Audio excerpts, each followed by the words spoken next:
All right, example 2, 4, 5, 3. We've got some more identities here. These are the co-function identities. Kind of like above, I'm not going to go through the process of explaining how they got these co-function identities. I just want you to know that these are the co-function identities. The one thing I do want you to see is right here, these same identities, even though these are all written with 90 degrees in them, they could all be rewritten in radians with pi over 2. So 90 degrees and pi over 2 are the same thing, if you remember on your coordinate grid that they're straight up. So, and we're going to do one over here that's in radians. It just so happens that they wrote them out in degrees. All right, so the goal here is we are trying to figure out the value of theta or the value of x, which means I need to get rid of the words cotangent or tangent or any actual trig function word I need to get rid of, because I need to be in terms of just a variable.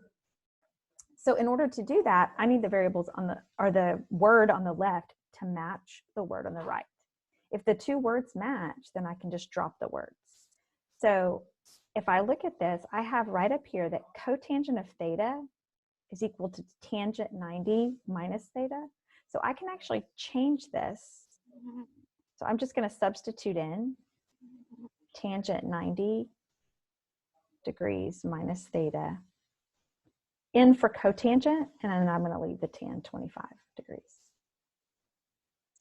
Now, since this has tangent on both sides, that means you could, however you want to look at it, divide by tangent, whatever. Tangent on either side is going to cancel.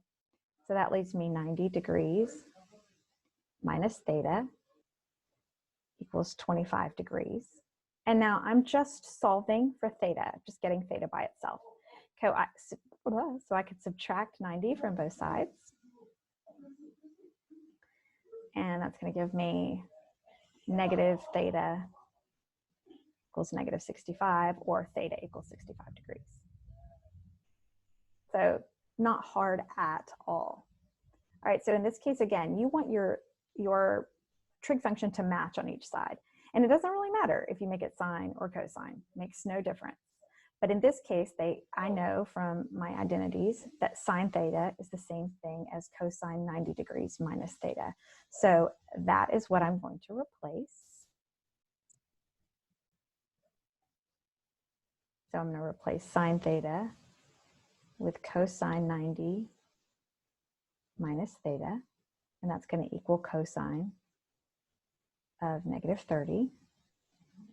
Now that I have a cosine on each side, I can cross out that cosine and deal with just the angle measures. So 90 minus theta equals negative 30 degrees. I'm going to subtract 90 from each side, and that gives me negative theta equals negative 120, and that means theta equals 120. All right, so now we finally have one that we're going to do in radians. So I've got cosecant 3 pi over 4 equals secant of x.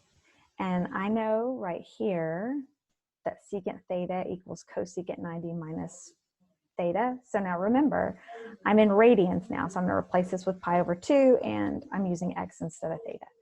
So my left-hand side is going to remain cosecant 3 pi over 4. But my right side I'm going to change to cosecant pi over 2 minus x, or minus theta, but in this case they were using an x. All right, so now I've got everything is in terms of cosecants, so I can scratch out those cosecants and deal just with my angle measures. 3 pi over 4 equals pi over 2 minus x. I'm going to subtract pi over 2 from both sides. I've got to use a common denominator. Remember, half pi, a half is the same thing as 2/4, right? So I'm going to do 3 pi over 4 minus 2 pi over 4 equals negative x. That leaves me pi over 4 equals negative x. So x equals pi over 4. And excuse that x, that's ugly, but that's your final answer. And that's it for this part of cofunction identities.